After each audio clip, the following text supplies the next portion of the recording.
Assalamualaikum warahmatullahi wabarakatuh. Perkenalkan, saya Armalia Nasution, calon guru penggerak angkatan 11 Kabupaten Aceh Tenggara. Di sini saya akan memaparkan demonstrasi kontekstual modul 1.4 budaya positif, penerapan segitiga restitusi. Praktik segitiga restitusi. Restitusi adalah proses menciptakan kondisi bagi murid untuk memperbaiki kesalahan mereka, sehingga mereka bisa kembali pada kelompok dengan karakter lebih kuat. Restitusi bukan untuk menebus kesalahan. Restitusi adalah sebuah tawaran dan bukan paksaan. Restitusi fokus pada solusi. Langkah-langkah restitusi. Yang pertama, menstabilkan identitas. Yang kedua, validasi tindakan yang salah. Dan yang ketiga, menanyakan keyakinan.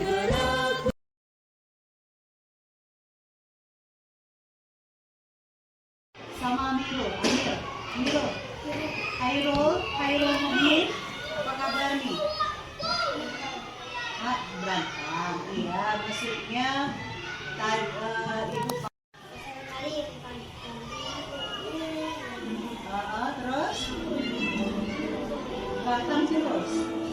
Asa, Amirul, terus kenapa bisa terjadi berantem? Kenapa diejek si Asya? Ya.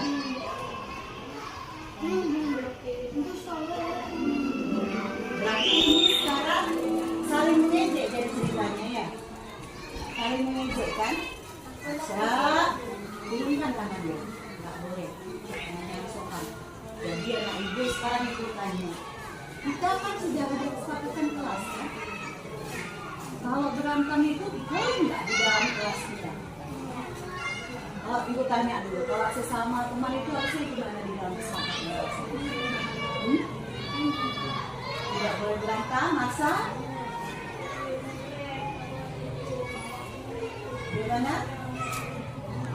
Masa, turunkan tangannya, sopan. Gimana? Kesepakatan kelasnya?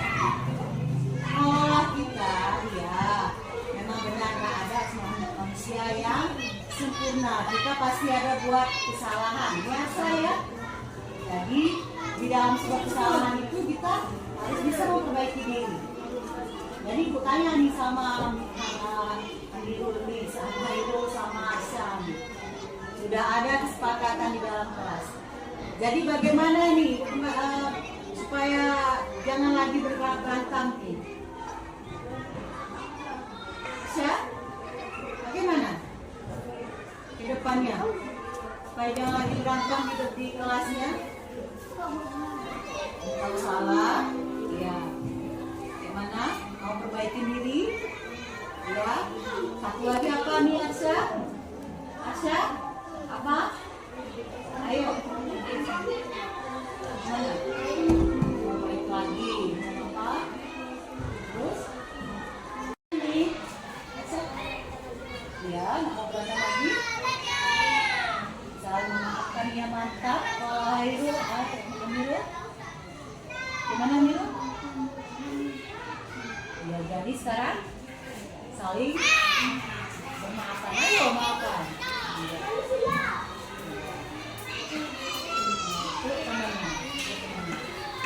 Mantap anak ibu. Ya. Sekarang Amirul sama Asa jangan lagi berantem, jangan ada lagi dendam-dendam setelah pulang sekolah. Ya udah, boleh balik ke kelas. Ya. Kalau ini. Ya.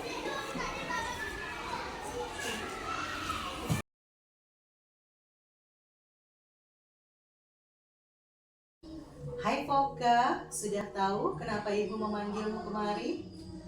Tahu Bu, karena saya melakukan kesalahan.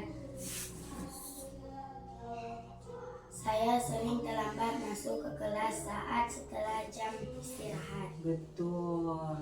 Foka, menurut Foka, apakah terlambat masuk kelas pada jam pelajaran itu baik menurutmu?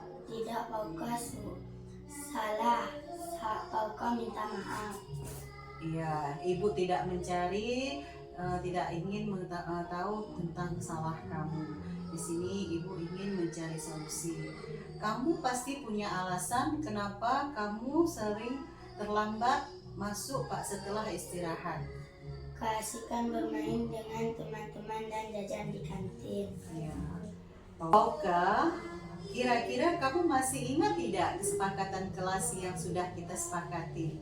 Masih Bu, disiplin dan menghargai waktu. Iya, tentang disiplin dan menghargai waktu.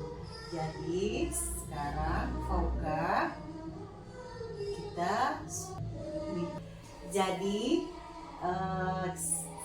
kira-kira kedepannya Fauka ingin menjadi seperti apa? Saya akan lebih disiplin dan menghargai waktu, menghargai diri sendiri. Iya, Fauka. Baiklah, nah Ibu Fauka, di sini kita sudah mendapat solusi dari permasalahan yang Fauka alami.